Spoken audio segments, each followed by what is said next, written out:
So we've got short sales, we've got loan modifications, and then, of course, foreclosure. Foreclosure is the alternative you want to avoid. And why do you want to avoid that? Well, it affects your credit for a period of about 7 years time, and it also affects many times your ability to get a job in a security type position with the U.S. government, with some of the other bodies that do background checks and what have you, which I guess almost everybody does now. So the consequences of a short sale, we've seen people start getting back into the home buying process within 18 to 24 months. Wow. So that's a pretty good deal. Well, one of the other big ramifications of a foreclosure is the deficiency judgment that is available, depending on the situation for the seller. And so, all the people that have been given advice, hey, just walk away from your home, are oftentimes really shocked when their second mortgage, for example, calls them after the foreclosure sale, saying, hey, you still owe us $50,000. Would like to collect on that. If not, they can. There's a lot of bad things that they can do as far as judgments and garnishing wages and some different things like that that are available, depending on the seller's circumstance or the homeowner's circumstance. So the worst thing to do is just quit payments, quit corresponding, pack up your stuff and go. But that's the natural tendency. It's all going to follow you if you do. Most of the sellers that I talk to, the homeowners that are in that situation, they've got bills stacking up because of their situation that they're in financially, and they don't want to open them. And it's hard. It's hard to face reality. I've got clients that have dealt with depression and everything in between there: divorce, depression, job loss, relocation, all those different types of situations, and there's so many different alternatives that other than just what I call sticking your head in the sand saying, hey, this will all go away. It's not going to go away. It's important to face it and do what you can to try and make the best of a bad situation. Be proactive. Right. Exactly. And get professional help as soon as you can. Yeah, Exactly. no, is that the banks don't want to really foreclose either. True. It's very much more expensive for them to do that. So there's a ready ear waiting to be heard. So. A lot of the homeowners that I talk to don't believe that, what Kyle just said there. They sure seem to want to foreclose. They won't take my money. They won't work with me at all on a loan modification and different things like that, and that's not the case. It's been said that $50,000 to $70,000 is spent by a lender when they foreclose on a property. Right. That's a lot of money, even for big multi-billion-dollar companies for those to foreclose, and that's not what they want to do. There's a lot of other alternatives that are out there. Within the current marketplace has nothing to do with what the loan amount is. Right. Exactly, and we see that over and over again. We've seen many banks take less than half of what they're owed because that's the nature of the market that we're in right now. You know, Kyle mentioned something earlier, and he said that it's important to seek good professional advice, and that's what we advise all of our clients. Now, in light of that, I think it's important. Most people, one of the key things as they're looking at what the possibilities are for them as they're faced with the challenging decisions of what to do with their house, most people want to save the house. Most people want to do a loan modification. That's one of the first places to look.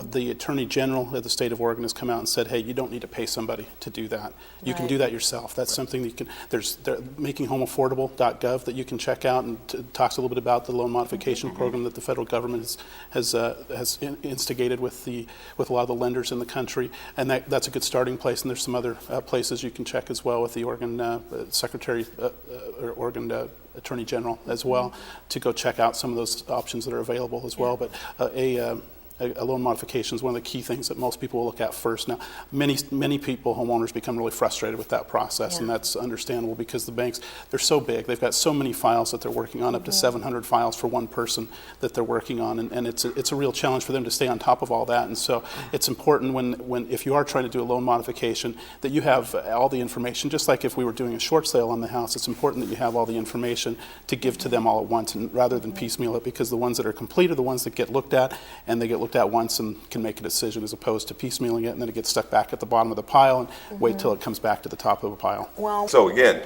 reiterate to people, don't wait. Don't wait for the circumstances or time to pass.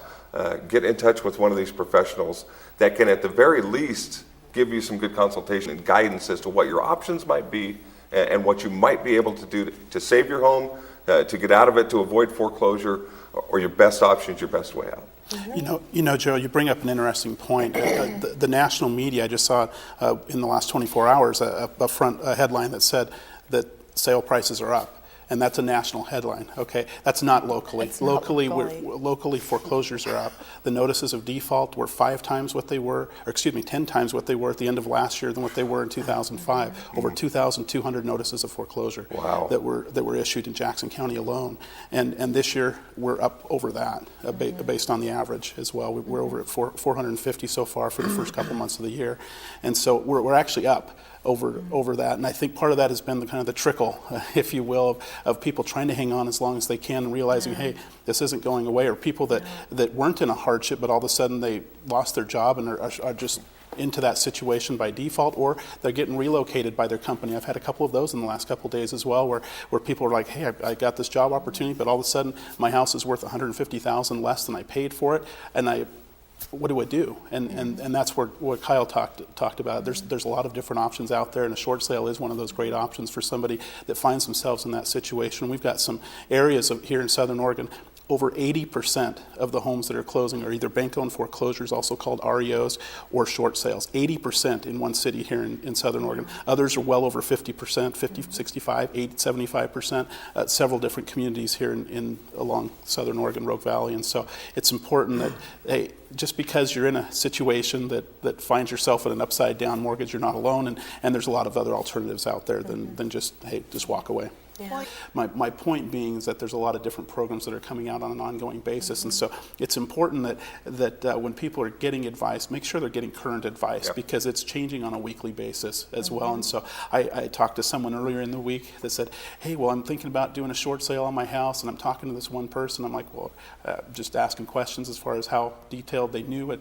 Well, I don't know, and it's kind of like if you got a heart problem, what doctor do you go see? The podiatrist? No, you're going to go see the cardiologist, exactly. And real estate there's a lot of different aspects of real estate, and short sales is one aspect that is really a definite niche that you want to make sure you've got somebody that really knows what they're doing and is involved with it on a daily basis.